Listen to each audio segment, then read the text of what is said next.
আসসালামু আলাইকুম বন্ধুরা, পিএস রান্নাঘরে আপনাদের সবাইকে স্বাগত। আজ আমি বানাবো বাজারের কেনা শুকনো চালের গুঁড়ি দিয়ে ভাপা পিঠা রেসিপি, তাও আবার মাত্র 10 মিনিটের মধ্যেই।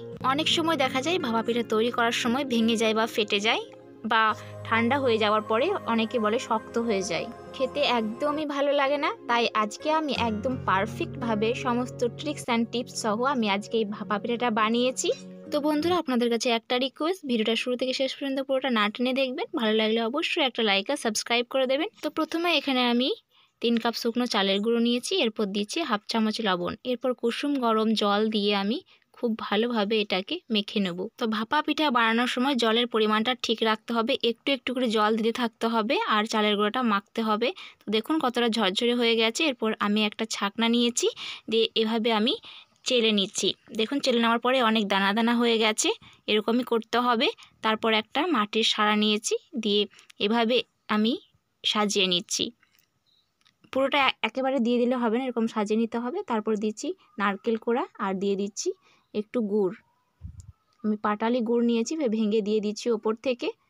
তারপরে আবারও আমি চালের গুঁড়া চাপিয়ে দেবো এর ওপরে। তো চালের গুঁড়োটা দিয়ে আমি এই গুড়টাকে ঢেকে দিচ্ছি ভালোভাবে, অনেকটা উঁচু করে ঢেকে দিয়েছি। দিয়ে এভাবে মসৃণ করে আমি এভাবে আমি চালের গুঁড়াটাকে রেডি করে নিলাম ভাপা পিঠার জন্য। এরপর একটা সুতির কাপড় আমি এর উপরে ঢেকে দেব।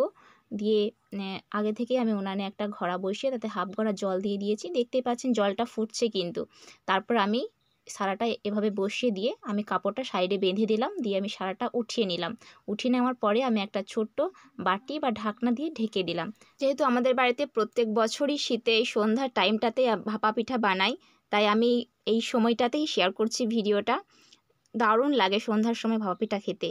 পিঠাটা হয়ে গেছে, আঙুল দিয়ে দেখলাম, তো দেখুন কতটা সুন্দর হয়েছে, দেখতে কিন্তু অনেক সুন্দর। এখানে আমি সমস্ত ভাপা পিঠা রেডি করে নিয়ে এসেছি। দেখুন একদম ধোয়া ওঠা ভাপা পিঠা, খেতে কিন্তু অনেক মজার ছিল।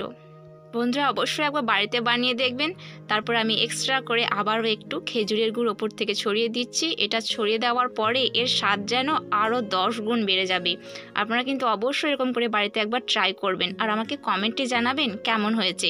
ভালো লাগলে অবশ্যই একটা লাইক আর সাবস্ক্রাইব করতে হবে, আর বেশি বেশি করে ভিডিওটা শেয়ার করবেন, যাতে আমার এই রেসিপি ফলো করে অনেকে এরকম ধরনের ভাপা পিঠা বানাতে পারে।